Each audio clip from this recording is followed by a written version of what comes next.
پہلے اپنے آپ کو اور اپنے گھر والوں کو، اپنے اہل و عیال کو جہنم کی آگ سے بچاؤ۔ تھوڑی دیر اطمینان و سکون کے ساتھ حاضر رہیں آپ۔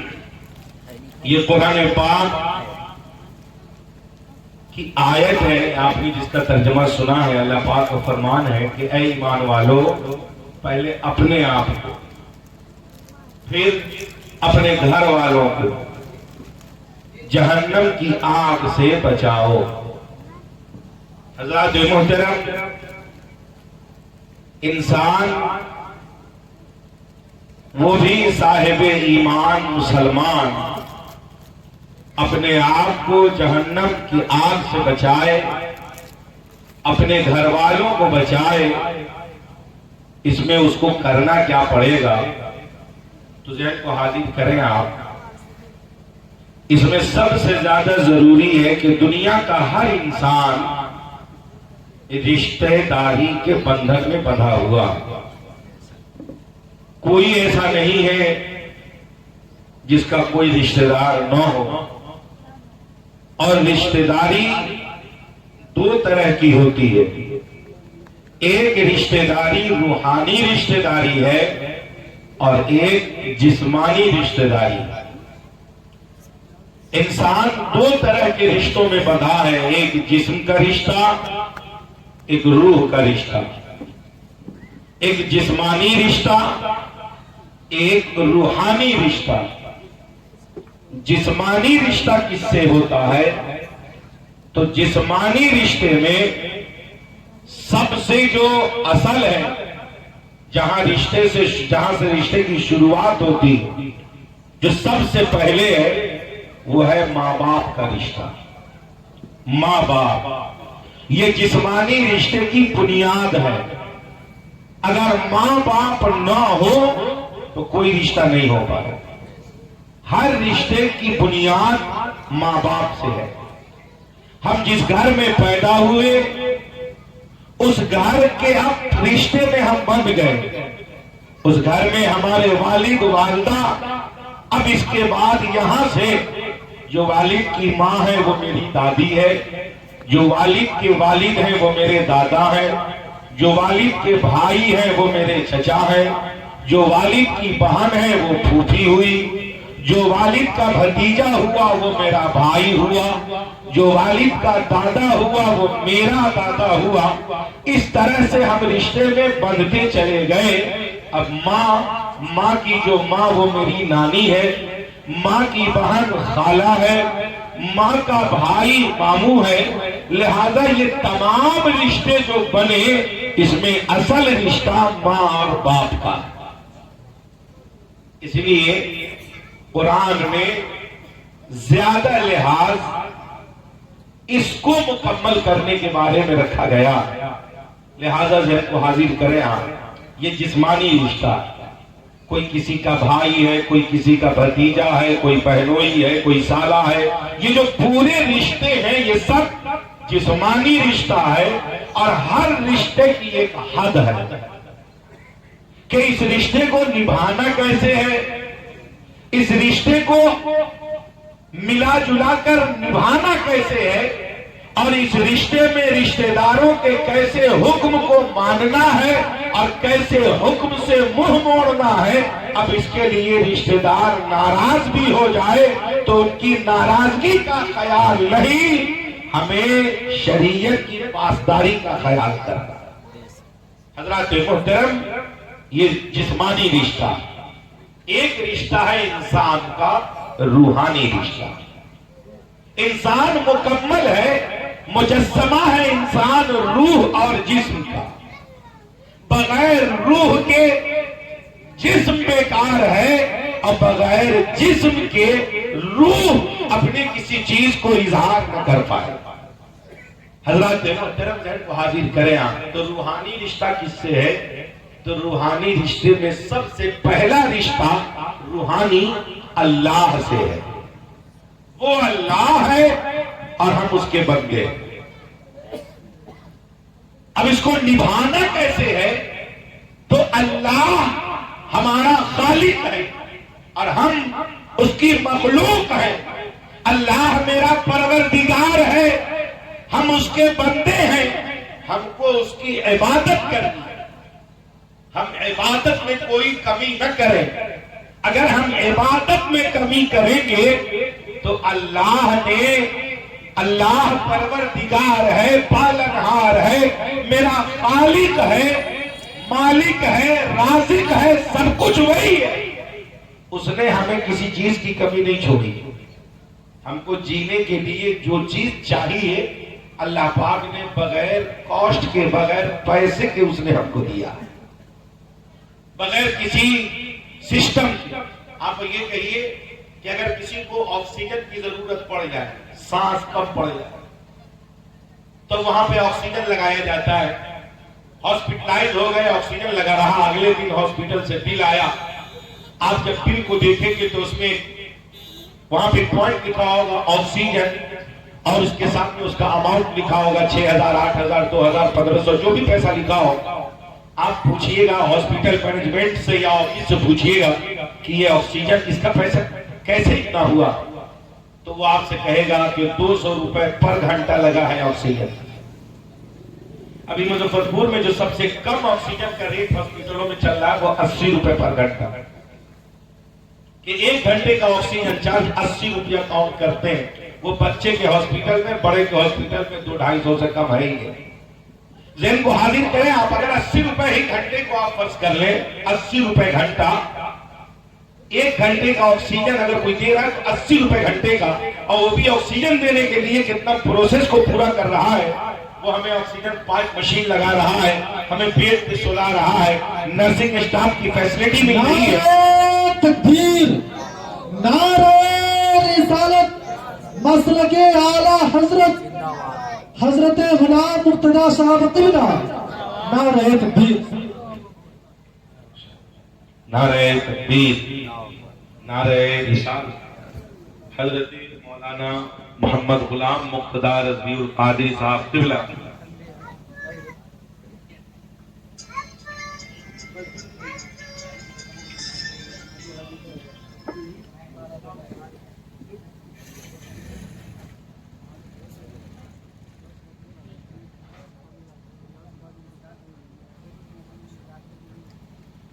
درود پاک پڑھی. اللہم صلی علی سیدنا و شفیعنا مولانا محمد بارک وسلم. صلو علیہ صلاۃ و سلام علیک یا رسول اللہ صلی اللہ تعالی علیہ وسلم. ذہن کو حاضر کریں. آپ جب آپ 10 گھنٹے کا لیتے ہیں تو 10 گھنٹے کا 80 روپے کے حساب سے ہی آکسیجن کا بل 800 روپے کا بنتا ہے. اگر 12 گھنٹے کا لے لیں تو 12 گھنٹے میں تقریباً 960 روپے کا بل آکسیجن کا آتا ہے، صرف 12 گھنٹے کا. 24 گھنٹے کا اگر جوڑ لیں ہم تو کہاں تقریباً 1940 روپے صرف 24 گھنٹے کا آکسیجن کا بل آئے گا. یہ 24 گھنٹے کا. اگر ہم 10 دن کا بل لیں تو تقریباً 24,000 کا بل آتا ہے. اگر ہم 1 مہینے کا بل لیں تو 60,000 کراس کر جائے گا.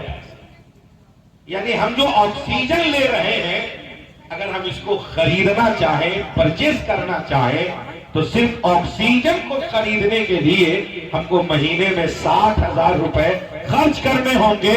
اور وہ بھی چلتے پھرتے ہم آکسیجن نہیں لے سکتے ہیں، ہم کو بیڈ پہ سو کے آکسیجن لینا ہوگا.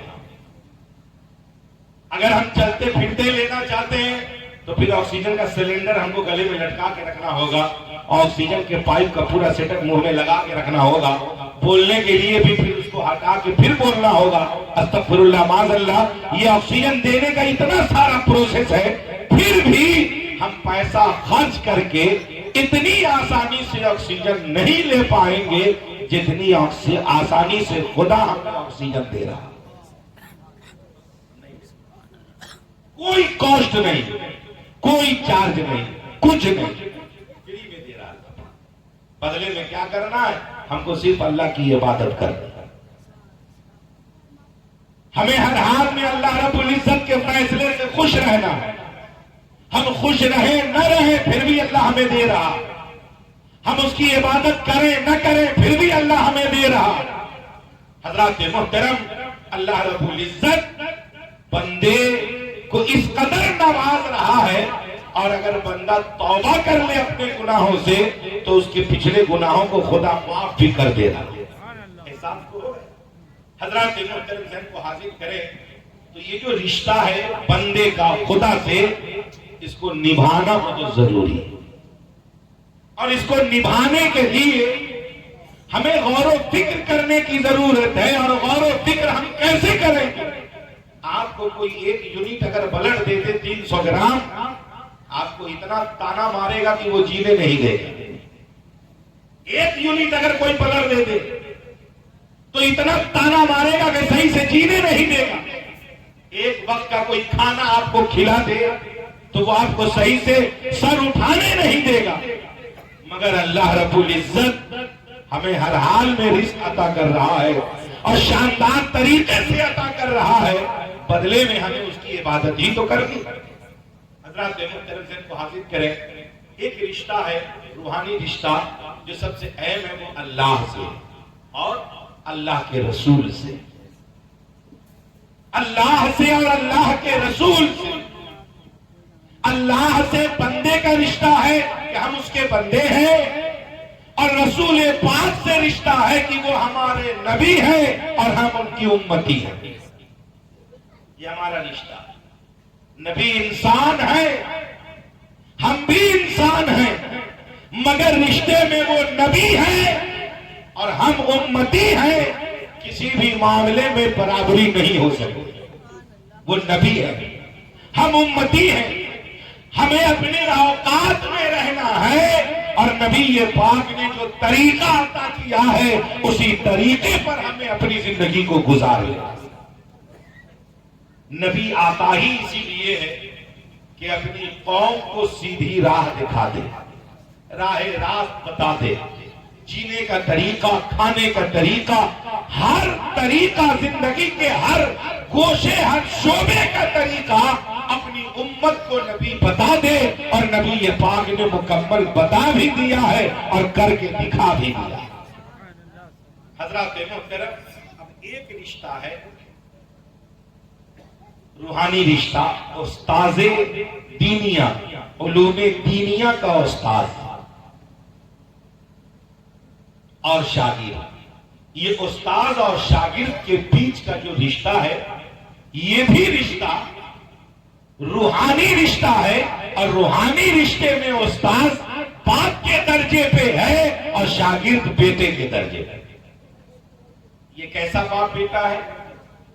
تو یہ ایسا ہے کہ وہ علوم دینیہ کا استاذ ہے اور یہ شاگرد ہے، تو اب شاگرد پر ضروری ہے کہ علوم دینیہ کے استاذ نے جو علوم دینیہ سے ہمیں آپ کو مزین کیا ہے، آراستہ پیراستہ کیا ہے، اب ہم پر ضروری ہے کہ نبی پاک کے اس فرمان پر ہم عمل پیرا ہو کر اپنی زندگی کو بھی کامیاب کر لے اور اپنے استاد کا بھی ادب و احترام کریں۔ حضرات، یہ روحانی رشتہ ہے، اور ایک روحانی رشتہ ہے شیخ کا مرید سے۔ شیخ کا مرید سے، ذہن کو حاضر کرتے چلے آپ۔ ایک رشتہ ہے شیخ کا مرید سے، وہ کیسا کہ شیخ وہ ہے جس نے مرید کو اپنے گناہوں سے توبہ کرایا، اسے احساس دلایا، اور پھر راہ خدا پہ اسے اس طرح سے روانہ کر دیا ہے، اور اس طرح سے دینی تلقین اس کی ہے، تربیت کی ہے کہ اس کی زندگی میں بدلاؤ آئے ہیں اور اس کی زندگی میں انقلاب آیا ہے۔ لہذا پیر اور مرید کا یہ رشتہ روحانی رشتہ ہے، اس رشتے کے بھی کچھ فرائض ہیں جس کو نبھانا ضروری ہے۔ حضرات محترم، تو میں جلدی میں دو بات میں سب پہ بولتا جاؤں، اپنی گفتگو کو ختم کروں۔ زوردار آواز میں ایک مرتبہ کہیے یا رسول اللہ، یا رسول اللہ، اور زور سے کہیے یا رسول اللہ، یا رسول اللہ۔ حاضر کریں آپ۔ استاد اگر اپنے شاگرد کو پیٹتا رہے تو ہم جائیں دیکھنے آپ جائیں دیکھنے، اگر آپ باپ ہیں اور آپ کے بیٹے کو استاذ مار رہا ہو تو آپ کو حق حاصل نہیں ہے کہ استاذ کی چھڑی روک دی ہو. آپ کو حق حاصل نہیں ہے کہ چھڑی روک دی. اور جو سچا استاد ہوگا، جو چھڑی روکنے آئے گا، اس کو بھی چھڑی لگا دے گا. میرا بچپن تھا، میں یہاں پڑھتا تھا جب، تو ایک مرتبہ ایک صاحب کو کھینچ رہے تھے میرے والد صاحب، تو اس بیچ میں اس کے دادا آ گئے. تو دادا آئے تو اس کو چھوڑ کے اس کے دادا کی ہی دھنائی ہوا. اب میں اس دادا کا نام کیوں جاؤں بتانے. جب خوب پیٹا، ان کو 4-5 چھڑی لگی تو پھر کچھ بولے نہیں، سیدھے نکل گئے مسجد سے. کہا کان پکڑتے ہیں کہ کسی کو چھوڑانے جائیں گے. مگر آج کا اگر مومنٹ ہوتا تو امام صاحب کا حساب تو رکھا ہوا. تو ہم یہی سے محسوس کرتے ہیں کہ جب انسان محنت سے کوئی کام کرتا ہے نا، اور اس کام میں کوئی لکڑی لگانے آ جائے، آپ اس پہ جیسا ڈیسیجن اٹھا لیجئے، اس ڈیسیجن سے کچھ بگڑنے والا نہیں. اور دنیا والوں کو خوش کرنے کے لیے اگر آپ کوئی کام کر رہے ہیں، دنیا میں نام پیدا کرنے کے لیے کوئی کام کر رہے ہیں، تو دنیا نعرہ تکبیر، نعرہ رسالت، مسلکی اعلیٰ حضرت الحاج مولانا نعیم الحق صاحب قبلہ فیضان رفاقت کانفرنس، نعرہ تکبیر.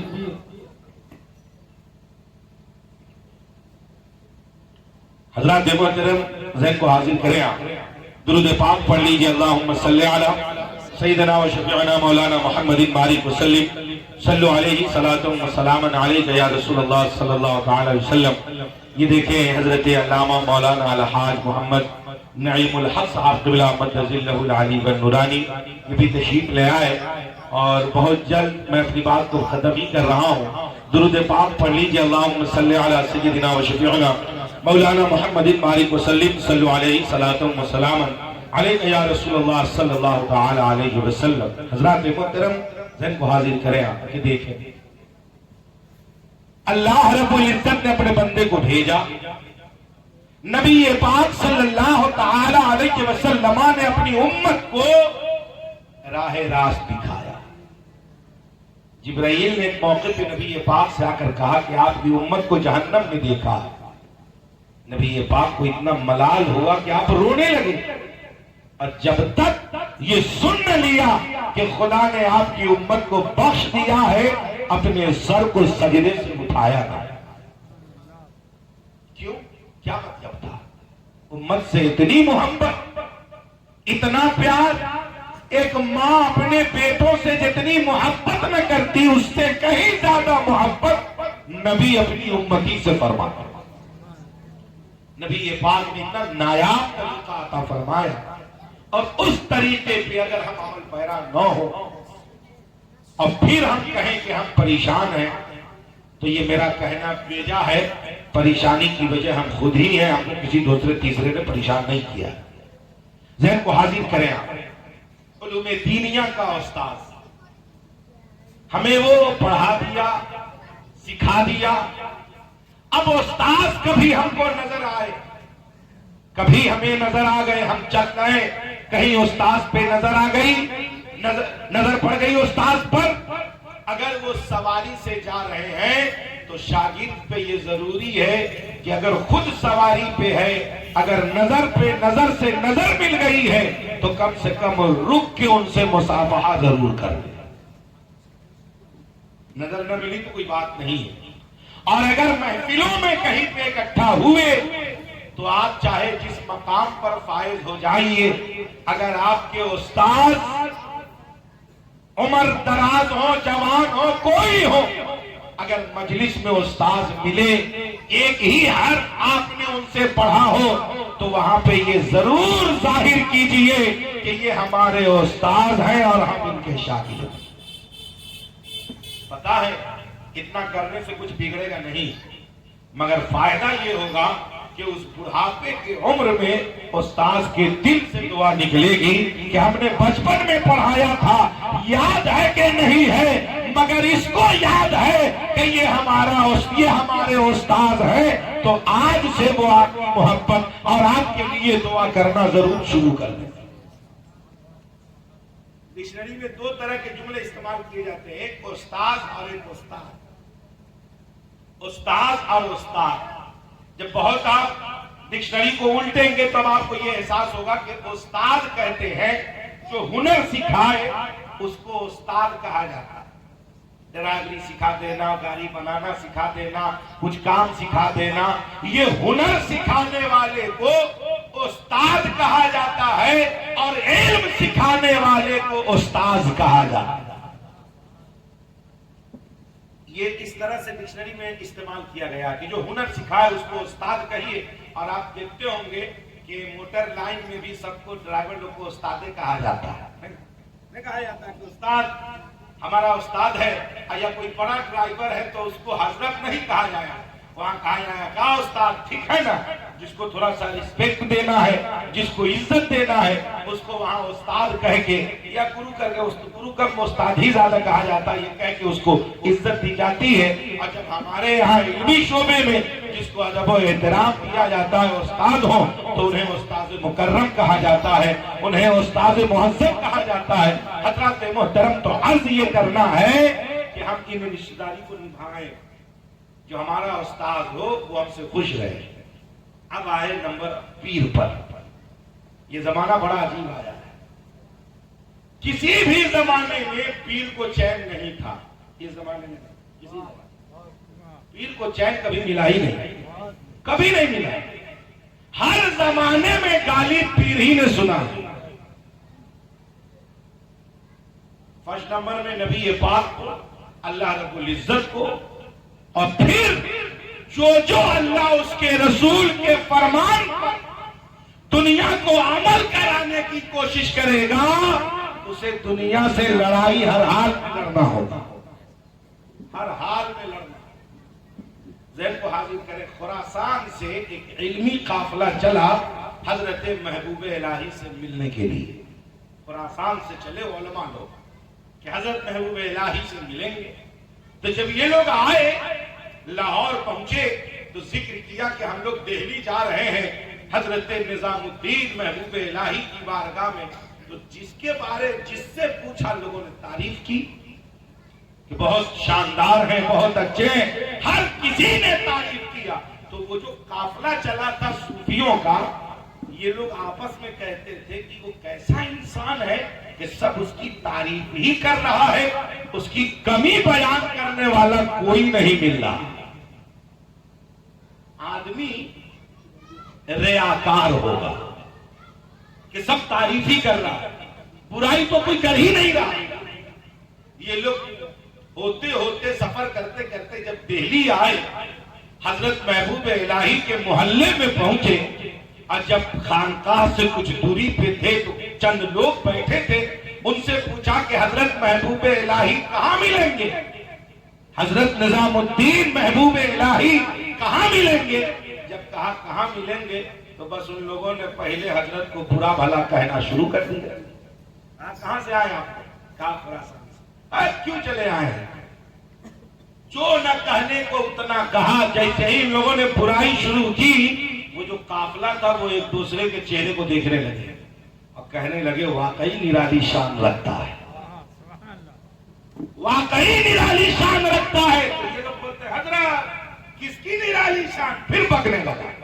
اب یہ لوگ برائی پہ اتارو ہیں اور وہ قافلہ کے لوگ کہہ رہے ہیں واقعی نرالی شان رکھتا ہے، پوری دنیا میں دیوانوں کو رکھا ہے اور غداروں کو اپنے گھر میں رکھا ہے۔ نعرہ تکبیر، نعرہ رسالت، فیضان رفاقت کانفرنس۔ سبحان اللہ، سبحان اللہ۔ دنیا میں دیوانوں کو رکھا ہے اور غداروں کو قدموں میں رکھا ہے۔ حیرت میں لوگ، اب یہ لوگ حیرت میں پڑ گئے کہ ہم کو غدار کہا جا رہا ہے۔ کہا گھر کا پتہ بتاؤ، لوگوں نے بتا دیا، حضرت کے پاس